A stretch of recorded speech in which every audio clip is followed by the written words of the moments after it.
Good morning, party people. Yesterday's video was as fragmented as they come.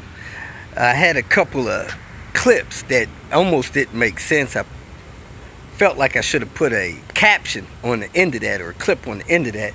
The guy I was helping, he had an 850. That red one had several issues. One, he had no brake lights. Two, the car wasn't running smooth. Three, his fan was running all the time. It was trying to overheat on him. So I found all of his brake light bulbs were out. I put an ohm meter on them and they were all out. As far as his car not running smooth, his ETC was bad. The plug on the car was bad. It wasn't plugged in all the way. Even after we got it plugged in all the way, it wasn't reading the temperature correctly. He had a new one, put the new one in, got that solved. He had a throttle body position sensor harness unplugged, and just a few other things that we kind of diagnosed. He also had a sway bar end link that was bad on the passenger side. Bounced the car. You could just hear that thing click and click, click, click, click, So anyway, the big thing on that car was that when he drove, the brake booster line would slowly collapse. So when he first started the car, it would brake fine.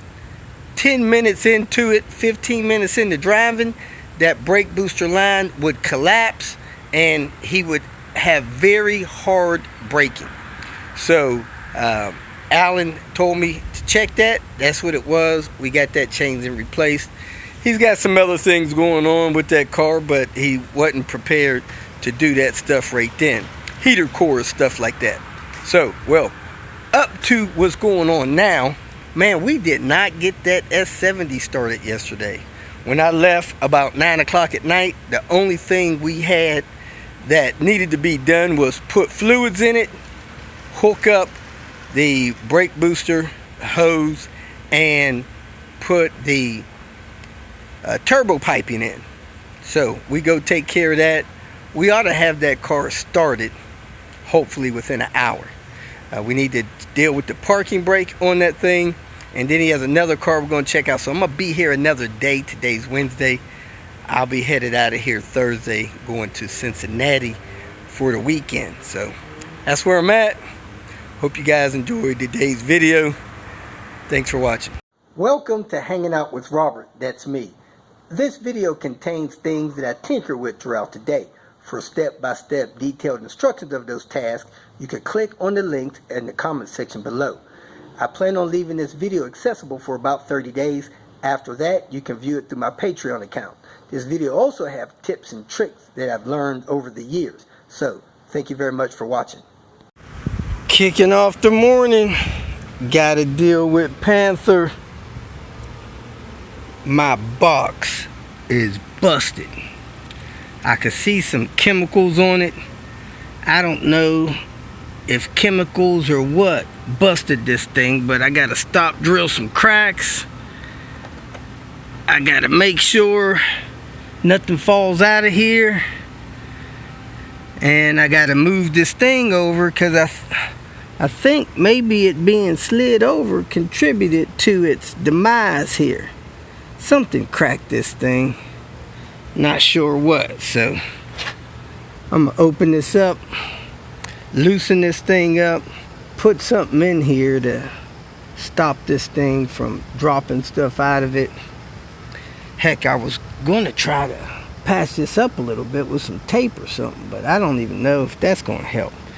But I got a strip that Renee gave me. I'm gonna secure that strip onto there, and hopefully that'll stop that thing from scooting around, maybe not do any more damage to it. Then I gotta take these wheels I got from the junkyard yesterday, get them boxed up and shipped to me. Don't have no room for this stuff. Ship a couple more things and go over to my sister-in-law's place, do a headliner for her. Then I gotta hit the road, go up to Irwin, Tennessee, help somebody with a rear main seal leak, clutch swap on the S70, and after that I'm headed to Charlotte. So that's where I'm at. Let me open this thing up and get started. I have come to the conclusion that these things are delicate, especially the chemicals. They get fragile the older they get. See the crack there? If you got metal or plastic that's cracking, the only way and the best way to deal with that is to stop it. The best way to stop it is do what we call a stop drill. You find the end of the crack and you drill a round hole at the end of the crack. That stops the crack from growing. If you miss the end of it, it keeps growing. So I'm gonna grab my drill and try to find all of the ends of these cracks. I got several of them here. I'm gonna stop drill them. Maybe get some Gorilla tape, tape this up within the next couple of days. I don't have any cracking up here in the mount. That's really strange. So I don't know why it would crack out here unless something hit it and cracked it, which I don't recall that happening. And I didn't lean on it to cause that from happening, but maybe chemicals had a part in this. But more and more pieces are disappearing from this thing. So let me wipe this up, clean this up. I think this is actually brake fluid. It was in that brake caliper.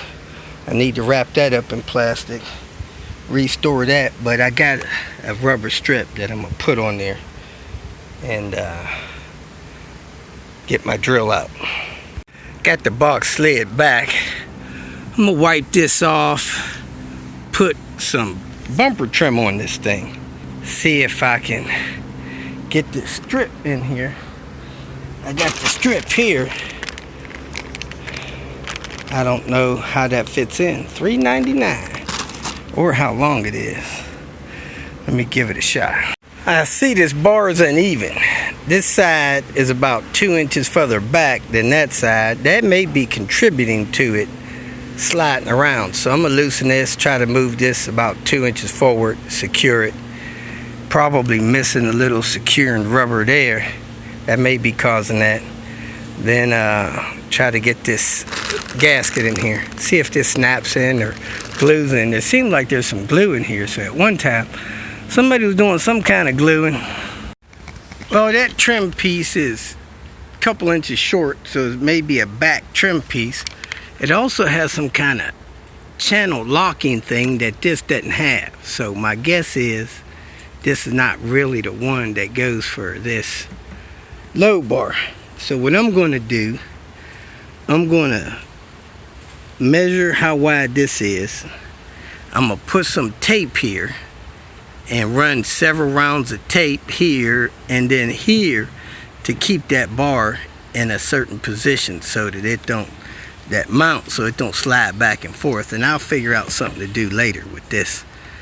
Or I'll go get some rubber or something and glue it in here later on. But that's not happening today because this ain't the right trim piece. Hopefully this tape will provide me slide stop service. Let me go ahead and slide it in place. Keep this thing from moving around. Reload it. Go get these wheels out of my car. Going to replace the headliner material in this 2005 Honda Accord. You guys may remember I've tinkered with this car in the past. My sister-in-law's car. Back when she used to live in Albuquerque. Headliner material is falling down. This stuff, I don't think it's good to breathe this stuff that falls through here. Anyway, there's a video linked in the comments of how you get this thing done. I watched really good explanation. I'm gonna start out by taking the sun visors out. Put a small screwdriver in there, push in the tab, twist it 90 degrees, pull it out. Then you wanna pry a small screwdriver in there, pop that down, couple screws under there, and then a connector to unplug it and get it all the way out of the way. After you pop this cover off, slide it out of the way, flat tip screwdriver, or it looks like a T25. Pull it down Turn it around, push the tab in, disconnect it. Pull your vanity light down. You want to pry these out. Small screwdriver. Get these down. Little tabs in there.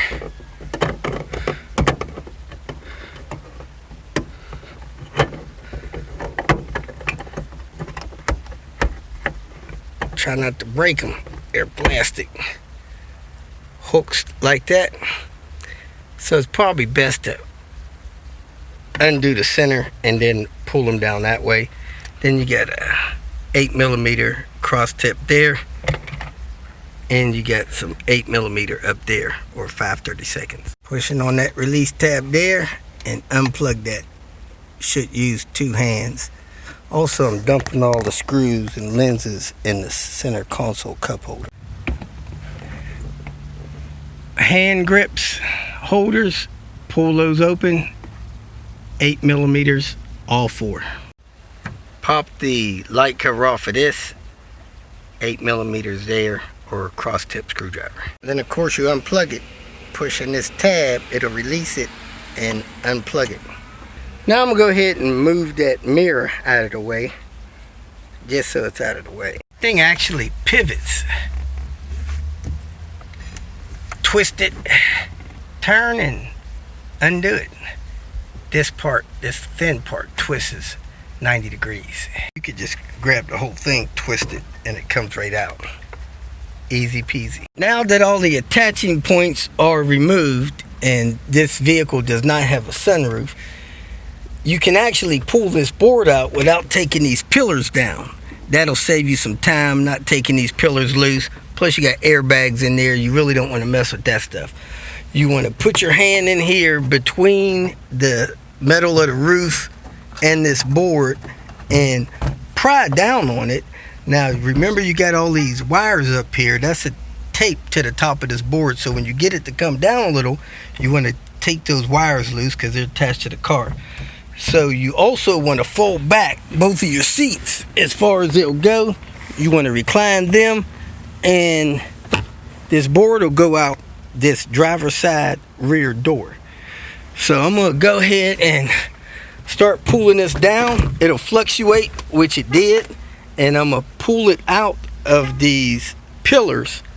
I'm going to work one side out, then I'll work the other side out, then I'll unattach these wires to the top of the board. So let me get 2 hands on it and get this thing loose. At the front down, this board seems like it's got some plastic in it. Anyway, I'm going to pull this tape back so it can let those wires go. Get those wires loose. Don't want to mess those up. Then you want to see how those go so you can put them back in the tape. Then I'm going to unclip that mic somebody put in there. Then I'm going to pull the board forward to get it out of those rear. I got the wires off the board. I hung them up on the frame of the car. So you got all that airbag stuff. You don't want to mess with that. Then I pulled the board forward a little bit so that it's right about to touch the dash. Now I'm going to twist it and pull it out of that back door back there.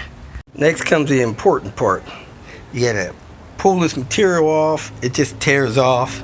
After you tear it off, you got this foam here, the backing, that goes bad. I use that brush to brush all of that off. And once that's all off, you want to use the best adhesive you can find, because you don't want to be doing this again. 3M headliner adhesive. If it doesn't say headliner adhesive, don't even try it. Read the instructions on the can, do what the can says, you'll be good to go. Then you want to get enough material to cover the headliner backboard that you have. I think I got 2.5 yards. We'll do this car and make sure it's wide enough before you start cutting. And actually, you just want to cut and leave you a few inches overlay on all 4 sides. You want to get some help doing that if you can. The guy in the video did it by himself. I recommend you get 2 people, hold the headliner material over the board while you press it down on there. You spray liberally which means a lot of glue on the board, spray a little bit of glue on the backing, the foam, and get that applied. So I'll try to record that. So my next step is pulling this material off and then gluing the new material on, trimming it with razor blades. Man, you'll go through 10, 20 razor blades, and then I'll put the board back in. So the stuff coming off the headliner is not dusty like the stuff I'm used to. It's a little tacky, so that's good. Not brazing it. I got all that off. I'm gonna show you the board in a minute. I'm gonna read the instructions on the adhesive, see if anything's changed. Shake this stuff up real good. If you don't shake it up real good, don't work. It sucks. So I'm gonna make sure I get this shaken up real good. That's how clean the board is. I went on ahead and sprayed it. I'm gonna try to apply this one by myself. I don't normally do that. Also, I sprayed a little bit on the backing, and I'm gonna go ahead and apply that. But that's how clean you want that board. Now I take it to the edge and I trim it off the edge. I don't tuck and try to fold it over like that. Let me go ahead and let this sit 5 to 7 minutes, and that contact glue should be tight enough to go ahead and stick together. I've cut around the board. Now I'm cutting the holes out. So far, see how many razor blades I've used. These razor blades go dull quick. About 8. Got a few more to do. A few more holes. Now I can go put this thing back in. I got holes around the handles and a hole in the middle. Then I'm gonna slide it in. I got all the holes cut out, even around the sun visors and the dome light. I had to get a couple of leaves off of here, set this in place, tape the wire back in place. I noticed a couple of hooks on the back. I'm gonna make sure those hook back onto what they go onto and get this thing reinstalled. I found it necessary to pull the middle down to buckle it, to get it tucked back in under these corner trim pieces. Make sure you get your wire pieces out of there. I also found it necessary to pull this seal off of there, and man, that looked like that was glued in, so that may be a little issue for my sister. I may need to get some glue and glue that back in. But I got it in all 4 corners. The back has 2 tabs in it. You trim clip pullers to pull that out, snap those back in. Now I'm gonna go ahead and hook everything up and be done. Here we are, folks. 3 hours later, the headliner is done. I used a clip puller to pull the clips out of the back and reset them, and everything is in and working. See my dome light there. Thanks for watching. If you feel that this information was useful, please like it and share it with your social media friends. You can subscribe to my channel so that you will get notifications of future videos that I post. You can follow me on Twitter, and if you need to contact me directly, please visit my website. And if you have any questions, leave them below, and someone or myself will reply to them. Again, thank you very much for watching.